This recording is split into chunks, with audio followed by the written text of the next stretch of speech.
Hello, I'm Mrs. Raby, and I'm reading Chapter 5 of The Lemonade Wars. Chapter 5, Competition. Competition is a noun, rivalry in the marketplace. Dinner that night at the Treskys was quiet, so the explosion that followed seemed especially loud. It was Jessie's turn to clear and scrape the dishes, Evan's turn to wash and stack. Evan looked at the pile of dirty plates on his left. Jessie was ahead. She was always ahead when it was her turn to clear, but tonight it felt like she was taunting him. To Evan, every plate scraping sounded like, "Can't keep up, can't keep up." Evan was scrubbing the casserole pan when Jessie stacked the last dirty dish by his elbow. Then she stuck her hands under the faucet to rinse without even saying "excuse me," and shook her hands practically right in Evan's face and said, "So, how much money did you make?" That was it. He couldn't hold it in any longer. "Why'd you do it? Huh?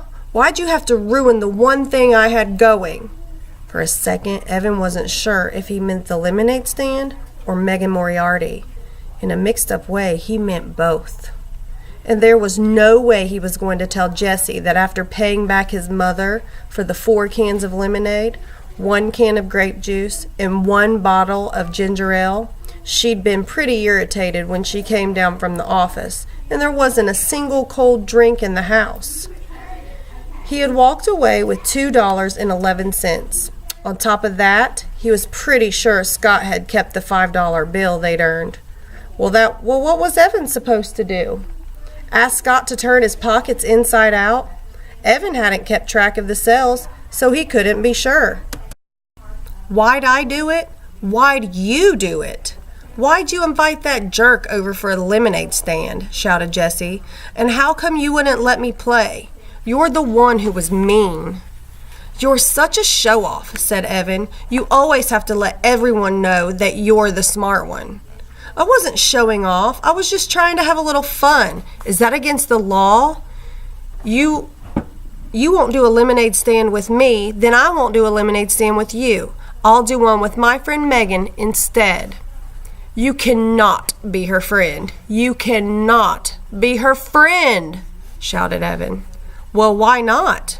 "Because you're a little kid. You don't even belong in the 4th grade, and because you're just an annoying show-off pest and no one likes you." The words felt like disgusting spiders running out of his mouth. They were horrible, but it felt so good to get rid of them. Then Evan saw Jessie's lip tremble. Uh-oh. Jessie was a howler. She didn't cry often, and she didn't cry long. But when she did, it was loud, and Mom would come down from her office. Evan would catch the blame.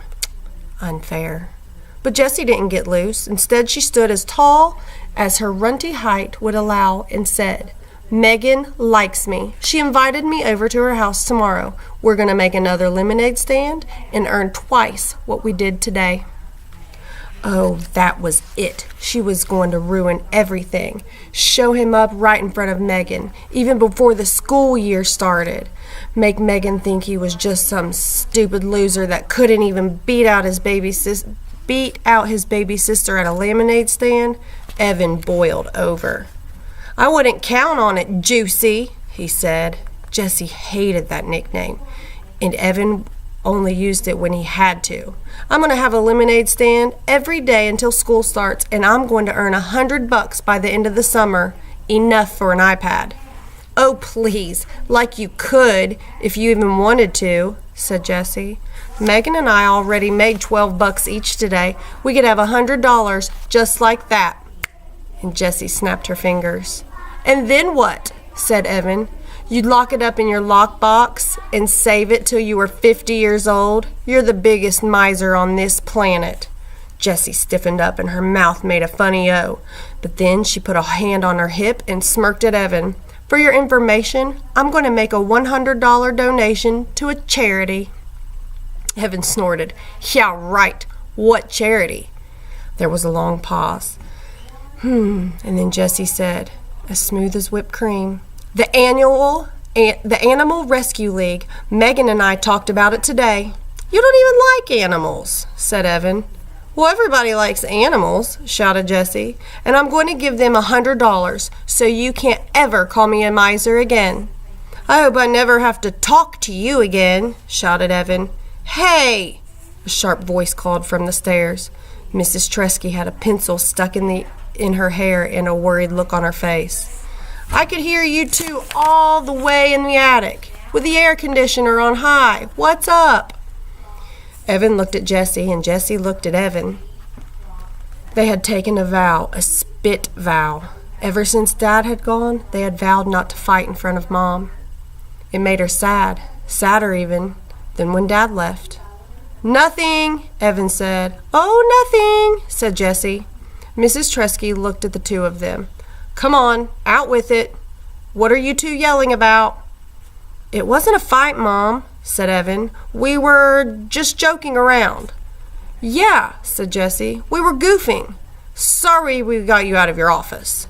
Mrs. Tresky looked at both of them with her laser eyes. Jessie hung the dish towel on the oven handle and fiddled with it until it was perfectly straight. Evan bent over the casserole pan and scrubbed as if his life depended on it. He scrubbed so hard his elbow bumped the fruit bowl, and a cloud of fruit flies rose into the air and then settled back down. Oh, gosh, said Mrs. Tresky. Would you look at those fruit flies? Her shoulders slumped. All right. Well, I'm going back up. Can you guys handle showers and reading, and then I'll be down to tuck and turn the lights off? Sure, Mom, said Jessie. No problem, said Evan. Mrs. Tresky disappeared upstairs. Jessie turned to Evan at the sink. Let's make a bet, she said. Whoever earns $100 wins, and the loser has to give all their earnings to the winner. Evan shook his head. Not fair, he said. You've already got money saved up. That money doesn't count, said Jessie. We'll start with today's earnings, and it's all got to be from selling lemonade. No mowing lawns and no sweeping out the garage or anything else. Aw, what if neither one of us makes 100, said Evan, not liking the sound of this deal. Then whoever makes the closest to 100 wins. And even if we both make over 100, whoever makes the most money wins the bet. Well, when do we count up the money? Asked Evan. Jessie thought about that. Sunday night, right before the fireworks. She looked straight at Evan. Huh, what do you say? Evan didn't like bets. He really wasn't that into competition. Well, he loved to play basketball and always gave it his all, but winning or losing, it didn't make much of a difference to him. He just liked to play. But this was different. This mattered. If he didn't beat Jessie at this bet, if he couldn't win against his little sister in a lemonade war, then Evan thought of the school year stretching out in front of him. It was all over. He might as well just give up on everything right now. It's a bet. $100 on Sunday night. Winner takes all. He shook his wet hands over the sink, dried them on the dish towel, and gave Jessie his most menacing look. You better pray for mercy.